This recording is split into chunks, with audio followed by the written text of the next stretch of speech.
নমস্কার, আমি বৈদিক জ্যোতিষ এবং বাস্তু কনসালটেন্ট জ্যোতিষ ইন্দ্রজিৎ ঘোষ। তো আজকের ভিডিওতে আমরা আলোচনা করব যে মীন লগ্নে কোন কোন গ্রহরা শুভ, অর্থাৎ কোন কোন গ্রহের রত্ন ধারণ করা যেতে পারে, আর কোন কোন গ্রহরা অশুভ, অর্থাৎ কোন গ্রহের রত্ন ধারণ করা উচিত নয়। আর হ্যাঁ, আমি কিন্তু এই ভিডিওতে কোথাও রাহু কেতুকে নিয়ে আলোচনা করব না।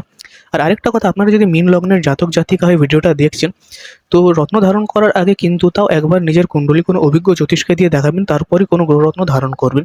তো শুরু করা যাক ভিডিওটা। তো যদি প্রথমেই কথা বলি লগ্নেশ গুরু অর্থাৎ গুরু বৃহস্পতিকে নিয়ে, তো গুরু এখানে লগ্নেশ ভাব, লগ্ন ভাব অর্থাৎ প্রথম ভাব এবং দশম ভাব কেন্দ্র ভাব, এই দুটো ভাবেরই মালিক। লগ্ন ভাবের মালিক হওয়ার জন্য শুভ, তাই গুরু এখানে অত্যন্ত শুভ ফল দেবে। সাথে সাথে কর্মভাব ও শরীর ভাব দুটোই গুরুর কাছে আছে, তাই গুরু এখানে সর্বাধিক শুভ গ্রহ। এবার কথা বলা হোক মঙ্গলকে নিয়ে। তো মঙ্গল এখানে দ্বিতীয় ভাব সমভাব এবং নবম ভাব ত্রিকোণ ভাব, সর্বাধিক শুভ ভাবের মালিক, তাই মঙ্গল অত্যন্ত শুভ ও যোগকারক গ্রহ।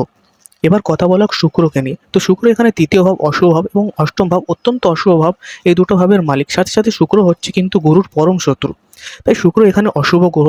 রোগ দুঃখ কষ্ট এগুলো কিন্তু শুক্র দেবে। এবার কথা বলা হোক বুধকে নিয়ে। তো বুধ চতুর্থ ভাব কেন্দ্র ভাব, সপ্তম ভাব কেন্দ্র ভাব, এই দুটো কেন্দ্র ভাবেরই মালিক। এই কারণে বুধের কেন্দ্রাধিপতি দোষ পাচ্ছে, তাই শুভ ফল তো দেবেই না, সাথে সাথে মার্কেশ হয়ে যাচ্ছে। এবং বুধ কিন্তু হচ্ছে গুরু বৃহস্পতির পরম শত্রু, তাই এ বুধ অশুভ। কিন্তু যেহেতু বুধ খুব একটা খারাপ অর্থাৎ পাপী হতে পারে না, তাই খারাপ ফল দিলেও খুব একটা খারাপ ফল দিতে পারবে না, কিন্তু খারাপ ফল দেবে।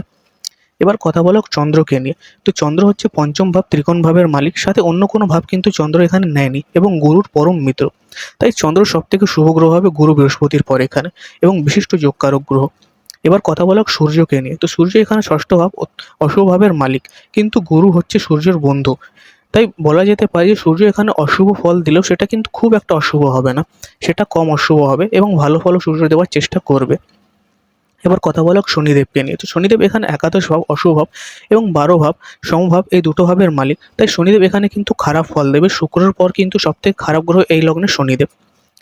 তো আজকের ভিডিওর জন্য এতটাই। যদি আপনারা আমার সাথে পার্সোনাল কনসালটেশন বুক করতে চান, তাহলে আমার সাথে কন্ট্যাক্ট করতে পারেন আমার দেওয়া নাম্বারে।